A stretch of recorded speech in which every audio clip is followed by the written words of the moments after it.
하나님을 경외함으로 반석이요 산성이 되시는 주를 의지하는 자가 바로 의인입니다. 하나님은 이들 의인에게 사랑과 긍휼을 베풀어 구원하시는 것입니다. 다윗은 극심한 핍박과 고통 가운데 하나님의 구원하시는 은혜를 감사하고 찬양하고 있습니다. 9절에서 18절의 말씀은 하나님의 긍휼을 다윗이 구하고 있습니다. 다윗은 극심한 고통 가운데 하나님의 이 긍휼을 간구하고 있는 것입니다. 아마도 다윗의 도피하는 삶 가운데 광야의 온갖 조악한 환경이 아주 심하게 병에 걸리거나 육신이 아주 약해졌을 것입니다. 바로 대적이 공격하는 가운데 그런 고통과 근심 중에 있는 다윗의 모습을 볼 수가 있습니다. 근심으로 눈과 혼과 몸이 쇠하였다 말씀하고 있습니다.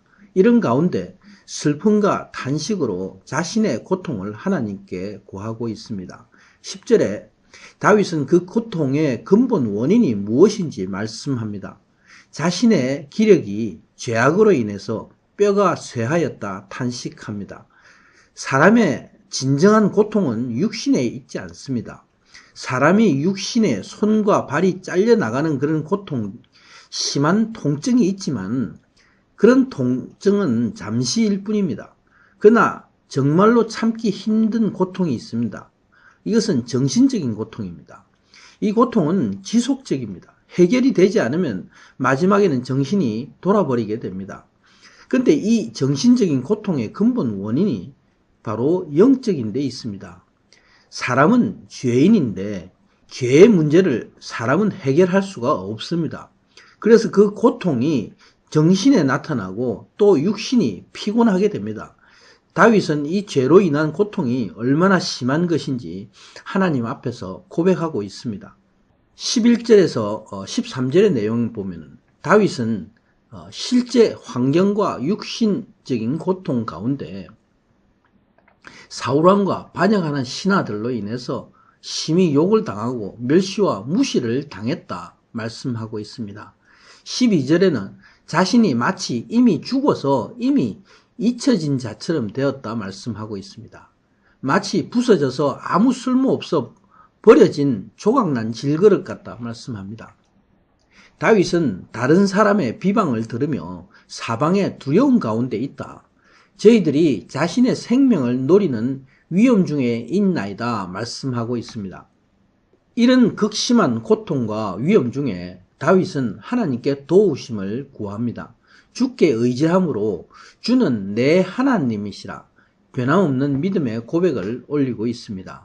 15절에서 다윗이 내 시대라고 하는 것은 다윗의 모든 생애가 주의 손에 있다는 말씀입니다. 비록 원수와 핍박하는 대적이 두렵게 공격해와도 구원자이신 하나님이 자신의 일생을 주관하신다 고백하고 있습니다. 하나님은 하나님을 의뢰하는 하나님을 구하는 자의 기도를 외면하지 않으십니다. 결단코 악인들 앞에서 부끄럽게 하지 않으십니다. 그러나 거짓으로 의인을 모함하고 무례히 공격하는 악인을 부끄럽게 하시고 잠잠케 하소서 하나님께 악인들을 저주합니다. 이는 마치 복음을 선포하는 것과 같습니다. 성경에서 반복해서 나오는 악인은 누구입니까? 바로 하나님을 모르는 자들입니다. 그래서 심판을 받을 자들을 가리키고 있습니다. 자신을 가리켜서 의인이라고 지칭하는 것도 마찬가지로 하나님을 의지함으로 구원받는 사람을 대표적으로 상징하고 있습니다. 이처럼 다윗은 주를 부르는 자에게 하나님은 응답하시고 구원하신다 찬양하고 있습니다. 19절에서 24절의 내용은 하나님의 긍휼을 찬양하는 내용입니다.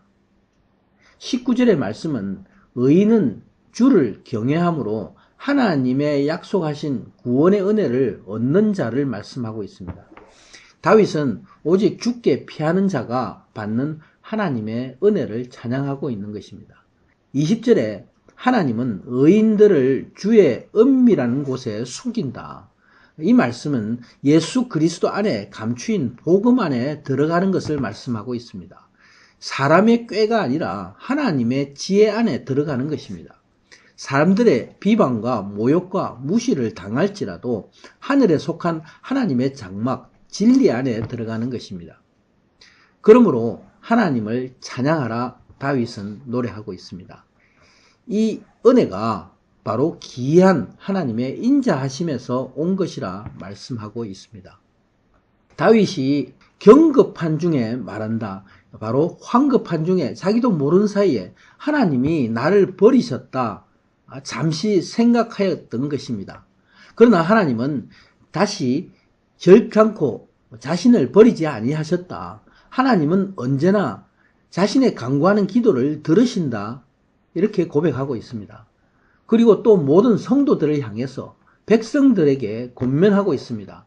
하나님은 성실히 하나님을 구하는 자를 버리지 않으신다. 하나님을 사랑하라. 이 지혜의 말씀을 선포하고 있는 것입니다. 하나님 앞에 교만해서 행하는 자에게는 반드시 심판이 있는 것을 선포하고 있습니다. 24절에 말씀합니다. 강하고 담대하라. 여호와를 바라는 너희들아. 하나님에 대해서 진정한 믿음을 가진 사람에게 말씀하고 있습니다. 하나님을 사모하는 자들아, 하나님은 언제나 너희와 함께 하신다. 구원의 은혜를 베푸신다. 너희가 어떤 극심한 환경 가운데, 고통 가운데 있더라도 너희는 강하고 담대하라 말씀하고 있습니다. 과연 그렇습니다. 우리가 어떤 상황에서도 믿는 자는 강하고 담대히 살 수가 있습니다. 아멘.